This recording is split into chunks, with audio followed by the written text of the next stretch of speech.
Temperature কণ্ট্ৰলাৰটো যেতিয়া লগাইছিলোঁ তেতিয়া ঠাণ্ডা পোৱা নাছিলোঁ নহয়। তো তাৰে পিছত কৈছিলোঁ যে গেছ লিক আছিলে এই পাইপডালত গেছ লিক আছিলে। তো এই ডিচাৰ্জ লাইন তো আণ্ডাৰগ্ৰাউণ্ড আছিলে। তো সেইবিলাক চব খুলি মেলি মই এনেকৈ ফেন কৰি লগাই দিলোঁ। তো ৰিক্সি আছিলে অলপ, তথাপি কাপোৰ চাপোৰ দি কিনে জ্বলাই কৰি বঢ়িয়াকৈ পাইপ লাইনটো ওলাই দিলোঁ, দি পেলাই ড্ৰাই ফিল্টাৰ লগাই দিলোঁ। গেছ চাৰ্জিঙৰ কাৰণে প্ৰচেছিংখিনি কৰাই ল'লোঁ। ড্ৰাই ফিল্টাৰ লগালোঁ, কেপিলাৰী জইন কৰিলোঁ। তো এনেকৈ তো বৰ মানে প্ৰব্লেম আছিলে বহুতখিনি। তো তাৰ টেম্পাৰেচাৰ কণ্ট্ৰলাৰ লগোৱাৰ পিছত ঠাণ্ডা হোৱা নাছিলে। তো ঠাণ্ডা নোপোৱাৰ পিছত মই গম পালোঁ যে গেছ ক'ত লিক হ'ল।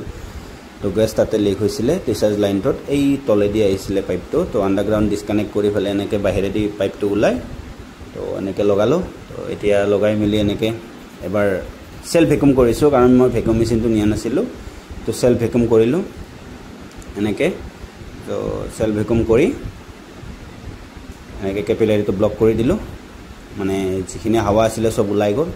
তো দি কিনে ডাইৰেক্ট গেছ দি দিলোঁ। গেছ দিয়াৰ পিছত কুলিং আহিছে। তো কালি গৈছিলোঁ এবাৰ মেচিনটো চাবলৈ, ভালে ঠাণ্ডা আহিছে, 15 আহিছিলে।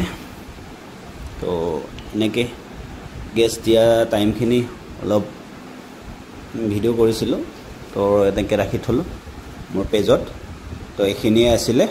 তো এইটোৱে সমাপ্ত আৰু।